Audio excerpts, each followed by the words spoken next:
قرآن کریم میں ایک جگہ میدان حساب کا نقشہ ان الفاظ میں کھینچا گیا ہے: اس دن بھاگے گا آدمی اپنے بھائی سے، اپنی ماں اپنے باپ سے، اور شوہر اپنی بیوی سے، اور باپ اپنے بیٹوں سے۔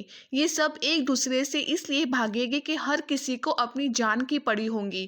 ہر کسی کو یہ خوف ہوگا کہ کہیں مجھ سے میری کوئی نیکی نہ مانگ لے۔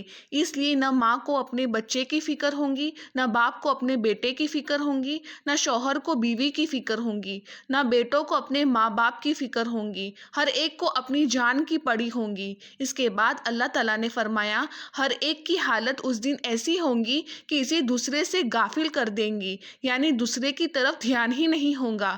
جس طرح آدمی کے اگر پورے جسم میں آگ لگی ہو اور آگ بھڑک رہی ہو تو اس وقت کسی اور چیز کی طرف دھیان نہیں جاتا، اسی طرح قیامت کے دن بھی ایسا خوف اور دہشت سوار ہوگی کہ کسی کو کسی کا دھیان نہیں ہوگا۔ ایک حدیث شریف میں ہے، جب لوگ قبروں سے اٹھیں گے سب ننگے اٹھیں گے۔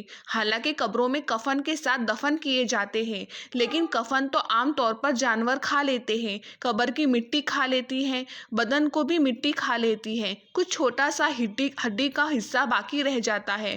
البتہ شہیدوں کے بدن باقی رہتے ہیں اور حضرت انبیاء علیہ السلام کے بدن باقی رہتے ہیں۔ اسی طرح آخرت میں حضرت صلی اللہ علیہ وسلم اور حضرت صحابہ کرام رضوان اللہ تعالیٰ علیہم اجمعین کو کپڑے پہنائے جائیں گے، باقی سب لوگ ننگے ہوں گے۔ کسی نے پوچھا کہ یا رسول اللہ صلی اللہ علیہ وسلم، عورتیں اور مرد سب ایک دوسرے کے سامنے ننگے ہوں گے؟ فرمایا کہ کسی کو کسی طرف دیکھنے کی مجال اور ہمت ہی نہیں ہوگی، دھیان ہی نہیں ہوگا۔ یہی بات قرآن کریم میں بیان فرمائی کہ ہر ایک کے لیے اس دن ایسی حالت ہوگی جو اس کو اپنے اندر ہی مشغول رکھیں گی، کسی دوسری طرف دھیان جانے نہیں دیں گی۔